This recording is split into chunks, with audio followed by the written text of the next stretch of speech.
अस्सलामुअलैकुम। आज मैं आप लोगों के साथ लिक्विड ग्लूकोज़ घर पर बनाने की रेसिपी शेयर कर रही हूँ। ये घर पर बनाना बहुत ही आसान है। लिक्विड ग्लूकोज़ का इस्तेमाल ज़्यादातर मिठाइयों में होता है और बेकिंग की भी बहुत सारी रेसिपीज़ ऐसी हैं जिसमें लिक्विड ग्लूकोज़ का इस्तेमाल किया जाता है, लाइक फॉन्डेंट, गनाश। तो आइए शुरू करते हैं। सबसे पहले पैन में मैंने 3/4 कप पानी शामिल किया है। अब इसमें मैंने शामिल किया है 2 कप रेगुलर चीनी।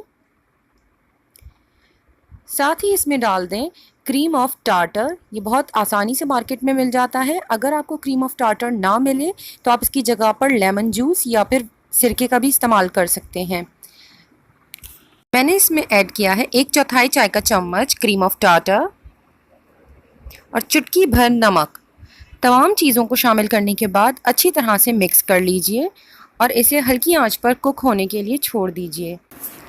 मैंने इस रेसिपी में कैंडी थर्मामीटर का इस्तेमाल किया है, बट ज़रूरी नहीं है कि आपके पास कैंडी थर्मामीटर हो तभी आप इसे घर पर बना सकते हैं। बगैर कैंडी थर्मामीटर के आप इसे किस तरह चेक करेंगे ये भी मैं आपको बता दूंगी। मैंने इस थर्मामीटर को बैक पर मौजूद क्लिप की मदद से पैन के साइड पर स्टिक कर दिया है और अब मुझे इस शुगर सिरप को इतनी देर तक कुक करना है जब तक कि ये सॉफ्ट बॉल स्टेज पर ना पहुंच जाए। इस थर्मामीटर की ख़ास बात यही है कि शुगर सिरप की आपको कैसी कंसिस्टेंसी चाहिए, इसकी पूरे मार्क्स इस पर मौजूद होते हैं। आपको जिस कंसिस्टेंसी का शुगर सिरप चाहिए, आपका जैसे ही टेम्परेचर उस मार्क को रीच करे आप उसे चूल्हे से हटा लीजिए।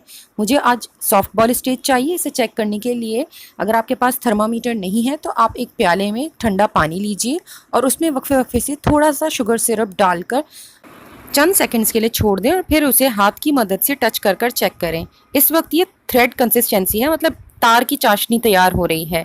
मुझे इसे मज़ीद कुक करना है ताकि ये सॉफ्ट बॉल स्टेज पर पहुंच जाए। वीडियो में जब मैंने इसे फर्स्ट टाइम पानी में ऐड किया था तब ये पानी में बिल्कुल डिज़ोल्व हो गया था, उस वक्त इसमें लिक्विड ज़्यादा था। फिर सेकेंड टाइम चेक करने पर इसमें थ्रेड्स बन रहे थे और अब मैं इसे थर्ड टाइम चेक कर रही हूँ।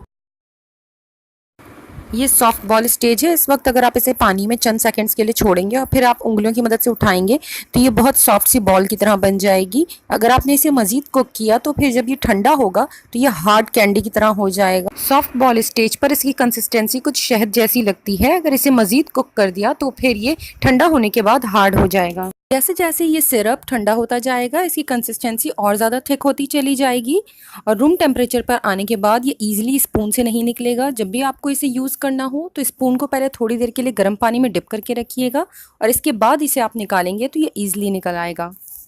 अगर आपको ये रेसिपी पसंद आए तो प्लीज़ लाइक, शेयर और कमेंट करें और मेरे चैनल को सब्सक्राइब ज़रूर करें। Thank you.